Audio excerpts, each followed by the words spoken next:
అదేవిధంగా మీరు రాష్ట్ర వ్యాప్తంగా ఆ 10 ఏళ్ల పాటు అసలు మేము ఏదో చేసినాం అని ప్రొపగండా చేస్తారు కదా. మీరందరూ ఇక్కడున్న చాలామంది విలేకరు మిత్రులు నాకు చాలా పాత మిత్రులు, భూపాల్ ముందు నల్గొండలో ఉండే. మరి మీరు ఒకసారి ఆలోచన చేయండి, అటు నుంచి మొదలు పెడితే ఇక్కడ మేము నుంచి మొదలు పెడదాం.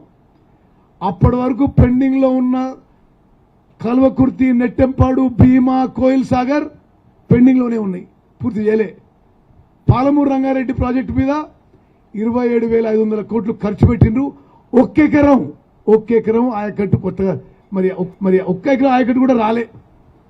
మరి ఇంకా పైకి వస్తే SLBC టనలు పూర్తి చేయలే, డిండి ప్రాజెక్టు పూర్తి చేయలే, దేవాదుల పూర్తి చేయలే, సీతారాం సాగర్ ప్రాజెక్టు మీద 8,500 కోట్లు ఖర్చు పెట్టి ఒక్క ఎకరం ఆయకట్టు కొత్తగా తీసుకురాలే.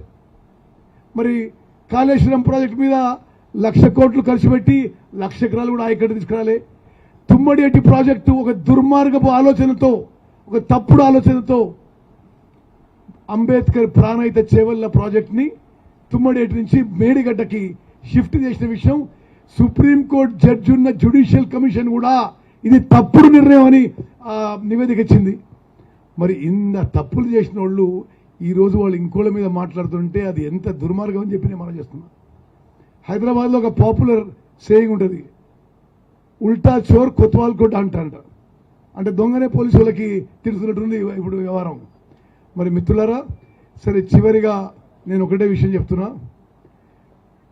మా ప్రస్తుత కాంగ్రెస్ ప్రభుత్వం, ముఖ్యమంత్రి రేవంత్ రెడ్డి గారు, ఉప ముఖ్యమంత్రి భట్టి గారు, వారి నాయకత్వంలో నడుస్తున్న కాంగ్రెస్ ప్రభుత్వం వీఆర్ కమిటెడ్, వీఆర్ సిన్సియర్. ఈ ఇరిగేషన్ ప్రాజెక్టులన్నీ పూర్తి చేయడానికి ఆ దిశలో అన్ని విధాలుగా పారదర్శకంగా, నిజాయితీగా ముందుకు పోతున్న విషయం కూడా నేను ఖమ్మం ప్రజలందరికీ తెలియజేస్తూ, ప్రత్యేకంగా ఖమ్మంలో నేను మళ్ళీ అంటున్నా, చాలా పవర్ఫుల్ మినిస్టర్స్ ఇక్కడ. మరి డిప్యూటీ సీఎం గారు శ్రీనివాసరెడ్డి గారు, తుమ్మల గారు, పవర్ఫుల్ ఎంపీ శ్రోణిగా చౌదరి గారు, రఘురామ్ రెడ్డి గారు, బలరాం నాయక్ గారు, తప్పనిసరిగా వారందరి సహకారంతో ఖమ్మంలో మొదలుపెట్టిన ఇరిగేషన్ ప్రాజెక్టులు అన్నీ కూడా పూర్తి చేస్తామని ఈరోజు మాటిస్తూ ముగిస్తున్నాను. జై హింద్, జై తెలంగాణ, జై కాంగ్రెస్. మరి గౌరవనీయులు భట్టి గారు వారి అమూల్య సందేశంతో కోరాను.